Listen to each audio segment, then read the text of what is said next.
আচ্ছা, compulsory English first same, যেটা তোমাদের পরীক্ষা সামনে মঙ্গলবার। আচ্ছা, সিলেবাসে 4টে টপিক রয়েছে। প্রথম হচ্ছে কমিউনিকেশন স্কিলস, তারপরে রিডিং স্কিলস, তারপরে হচ্ছে listening skills and speaking skills. তো কোশ্চেন ডিভিশনটা বলছি, দুটো লং কোশ্চেন অ্যাটেম্প্ট করতে হবে, 10-20, দুটো লং কোশ্চেন। তার সাথে সেমি লং কোশ্চেন রয়েছে দুটো, 5-10, এবং শর্ট কোয়েশ্চেন করতে হবে 5টা, 2 নম্বর করে 5টা, থাকবে 8টা, করতে হবে 5টা, 5-10। লং কোয়েশ্চেন থাকবে 4টে, করতে হবে 2টো। আর সেমি লং কোয়েশ্চেন যেগুলো 5 মার্ক করে, সেগুলো থাকবে 4টে, করতে হবে 2টো। তাই লং কোয়েশ্চেন নিয়ে আমি আসি। লং কোয়েশ্চেন আমাদের অ্যাটেম্প্ট করতে হবে 2টো, থাকছে 4টে। তো 2টো একটু আলোচনা করে দেই। দেখো, এই যে কমিউনিকেশন স্কিলস, তোমরা যারা অফিসিয়াল হোয়াটসঅ্যাপ গ্রুপে রয়েছো, সেখানে আমি ক্লাসের সময় বলেছিলাম, কিছু শেয়ার করাও রয়েছে। আর ডিফারেন্ট টাইপস অফ কমিউনিকেশন আমরা করব, যে ভাগগুলো রয়েছে। আর তার সাথে আমরা ভার্বাল নন ভার্বাল কমিউনিকেশন করব এবং এদের পার্থক্য করব। তার সাথে আমরা ব্যারিয়ার্স টু কমিউনিকেশনটা করে নেব, ব্যারিয়ার্স অ্যান্ড স্ট্র্যাটেজিস। ব্যারিয়ার্স যে বাধাগুলো রয়েছে, রিলিজিয়াস ব্যারিয়ার্স, লিঙ্গুইস্টিক ব্যারিয়ার্স, এগুলো আলোচনা করাই রয়েছে। আমি জাস্ট একটু তোমাদের টাচ করে ব্যাপারটা পরিষ্কার করে বুঝিয়ে দিচ্ছি। এই কমিউনিকেশন স্কিলসেই রয়েছে ইন্টারপার্সোনাল কমিউনিকেশন, ডেফিনেশনটা করব, বিজনেস কমিউনিকেশনের ডেফিনেশন করব। আর কিছু এখানে শর্ট কোশ্চেন যেগুলো রয়েছে, ধরো শর্ট কোশ্চেন কতগুলো বলে দিচ্ছি, যেগুলো 2 বা সেমি লংয়ে আসতে পারে। সেটা হচ্ছে স্টেপস অফ কমিউনিকেশন, পদ্ধতি 5টা রয়েছে, টাইপসগুলো 5টা রয়েছে। যেমন ভার্বাল আছে, নন ভার্বাল, রিটিন আছে, লিসনিং আছে, ভিজুয়াল আছে। আর ডিফারেন্সেসটা করব, ভার্বাল নন ভার্বাল ইম্পর্টেন্ট, বা এটা আলাদা আসতে পারে, what is verbal communication, what is non verbal communication, ছোটো ছোটো করে আলাদা ডেফিনেশন আসতে পারে, এটা আমরা করে নেব।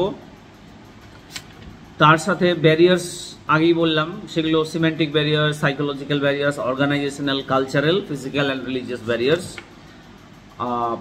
ইন্টারপার্সোনাল কমিউনিকেশন সংজ্ঞাটা করে নেব। আচ্ছা, এখানে যেটা লং কোশ্চেন আসতে পারে, what are the types of communication, define communication সংজ্ঞা দেবে, ভাগগুলো আলোচনা করে দেবে। তাহলে এটি লং কোশ্চেন আশা করি এখান থেকে পাবে। এটি খুব ইম্পর্ট্যান্ট।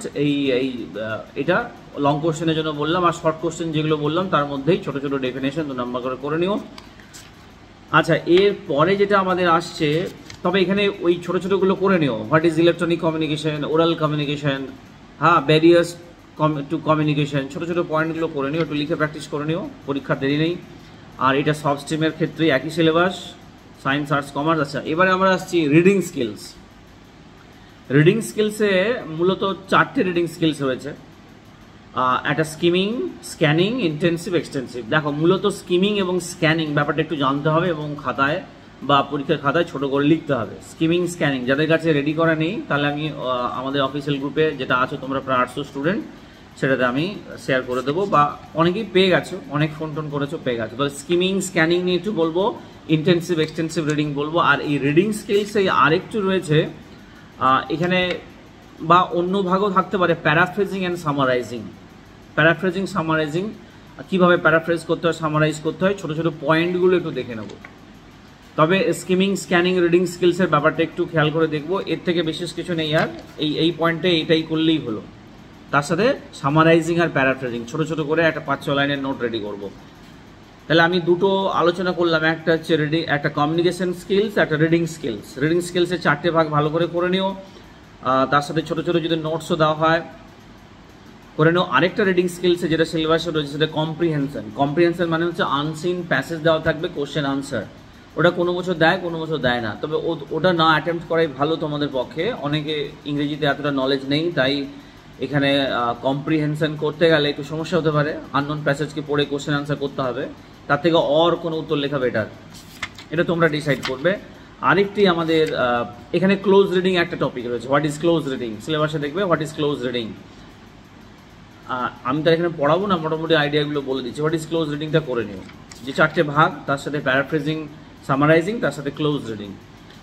আচ্ছা, তাহলে আমরা এবার তৃতীয় টপিকে চলে আসি। 4টের মধ্যে আমরা 2টো আলোচনা করেছি। তৃতীয় নম্বর হচ্ছে লিসনিং স্কিলস। লিসনিং স্কিলসে অ্যাটেম্প্ট করা খুবই সোজা। লিসনিং মানে শোনার স্কিলস। মূলত 2টো লিসনিং স্কিলস এখানে রয়েছে, অ্যাক্টিভ অ্যান্ড প্যাসিভ। সিলেবাসও দেখবে অ্যাক্টিভ আর প্যাসিভ আলোচনা করা রয়েছে।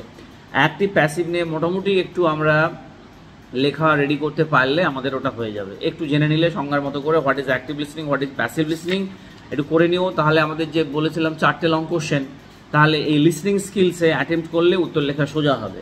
লিসনিং স্কিলসে কেন সোজা হবে, যেহেতু দুটো ভাগ রয়েছে অ্যাক্টিভ আর প্যাসিভ, একটু সংজ্ঞা দিয়ে একটু বুঝিয়ে দিলেই হবে, খুব সোজা। আর যারা করেছো ক্লাস বা যারা ছোটো ছোটো নোট জোগাড় করেছো, এটা অ্যাটেম্প্ট করা খুব সোজা হবে। আর লিসনিং স্কিলস আমাদের হলো। আরেকটা রয়েছে স্পিকিং স্কিলস। স্পিকিং স্কিলসের ব্যাপারটা, স্পিকিং স্কিলস যেটা, সেটা হচ্ছে কথা বলা। এখানে ডায়লগ রাইটিং বা ইন্টারভিউ বা পাবলিক স্পিচ যদি অ্যাটেম্প্ট করো, শর্ট কোশ্চেন করবে, এখানে লং না করাই ভালো। লং কোশ্চেন তোমরা reading skills, speaking skill, listening skills এবং সেটা শুরুতে যেটা করলে কমিউনিকেশন স্কিলস, এগুলোতে করা বেটার হবে। স্পিকিং স্কিলসের ক্ষেত্রে যদি ইংলিশ সেন্টেন্স না কনস্ট্রাকশন করতে পারো, তাহলে ইন্টারভিউ বা ডায়লগ যে কোশ্চেনটি দেবে এটা, বা কনভারসেশন দিল, হয়তো right a conversation between two friends regarding India's world cup performance in cricket, তাহলে সেখানে ইংলিশে লিখতে একটু অবশ্য খারাপ হবে, পারবে না, তখন ভুলভাল হবে। Group discussion, what is group discussion আর হোয়াট ইজ এফেক্টিভ কমিউনিকেশন, এই সংজ্ঞাগুলো একটু জেনে নেবো। লং কোশ্চেন এখানে অ্যাটেম্প্ট করবো না। এবার তোমরা যদি মনে করে থাকো যেটা ভালো হয়েছে, তাহলে করতে পারো। হ্যাঁ, এখানে একটু ওই ডায়লগ ডেলিভারি, একটু স্পোকেন ইংলিশ, যেহেতু স্পিকিং স্কিলস, এই কোশ্চেনগুলো আসবে। আচ্ছা, তাহলে আমি একটু ধরো আস্কিং ফর ডিরেকশন, এই কোশ্চেন দিল, তুমি রাস্তায় পথ যাচ্ছ, ডেবরা কলেজ কোথায়, SBI ব্যাংক কোথায়, এই নিয়ে বন্ধুকে প্রশ্ন করছো, সেটা একটু কনভারসেশন মতো লিখতে হবে। এটাই হচ্ছে স্পিকিং স্কিলসের ব্যাপার। তাহলে আমাদের লং কোশ্চেন, আমরা কমিউনিকেশন স্কিলস, যেটা প্রথম আমাদের টপিক রয়েছে, আর একটা রিডিং স্কিলস, আর একটি হচ্ছে লিসনিং স্কিলস। এই তিনটের মধ্যে আমরা ভালো করে দুটো অ্যাটেম্প্ট করব। লিসনিং স্কিলসটা অবশ্যই করব, রিডিং স্কিলসের যে ভাগগুলো বললাম একটু পড়ে নেব। আচ্ছা, এবারে ছোট ছোট শর্ট কোশ্চেন, এগুলো একটু বুদ্ধি করে করতে হবে। যে বড় বড় টপিকগুলো করছে ওর মধ্যেই শর্ট কোশ্চেনগুলি আসবে। যেমন একটি verbal, non verbal, barriers two communication, তারপরে হোয়াট ইজ কাইনেসিক্স মানে body language, what is electronic communication, এটা একটা ব্যাপার থাকেই। হ্যাঁ, তারপরে what is oral communication, what is effective communication, কমিউনিকেশনের ডেফিনেশন কি, what is active communication, active listening, what is passive listening. তো এগুলো ছোটো ছোটো করে সংজ্ঞা করে যাব। ঠিক আছে, 2-5 তোমরা অনেকে ফোন করছো বা হোয়াটসঅ্যাপ বা একটা কোয়ারি থেকে 2 করবো 5। একটা আমরা যেগুলো সেমি লং বা লং, সেগুলো আমরা সেমি লং বা শর্ট কোশ্চেন, সেগুলো মোটামুটি আমরা একটা 5-6 লাইন 7 লাইন করে যাব। এটাতেই আমরা শর্ট বা সেমি লং করে নেবো। আর না জানলে বেশি লেখার দরকার নেই, ইংরেজি গ্রামার ভুল হয়ে যায়। মোটামুটি একটু আরও সময় আছে, আজকে Friday, still you have 3-4 days. তো এই সময় আমরা কিছু গুছিয়ে নেবো। আর কিছু আমি অফিসিয়াল হোয়াটসঅ্যাপ গ্রুপে কিছু আপলোড করা রয়েছে, আমি কিছু আজকে আর একটু দিয়ে দেবো। এগুলো করে যেও, সব স্ট্রিমেরই একই সিলেবাস, আর এখানে সমস্যা কিছু নেই। সিলেবাস আমি অফিসিয়াল গ্রুপেও সেন্ড করে দিয়েছি, অফিসিয়াল সিলেবাসটা দেখে নিতে হবে, পার্টিকুলার কোনগুলো টাচ করা রয়েছে। তাহলে আর কিছু কোয়ারি থাকলে বলতে পারো। রেডিমেড উত্তর করার মতো তো এখন সময় নেই, বা এই ক্লাসে তো বলা যাবে না। যেগুলো শেয়ার করা হচ্ছে পেজগুলো, সেখান থেকে উত্তর পেয়ে যেতে পারো। আর কম্পালসারি ইংলিশ পাস করতেই হবে, নাহলে অসুবিধা আছে। Best wishes, wish you all success. ভালো করে এক্সাম দিও, মঙ্গলবার পরীক্ষা।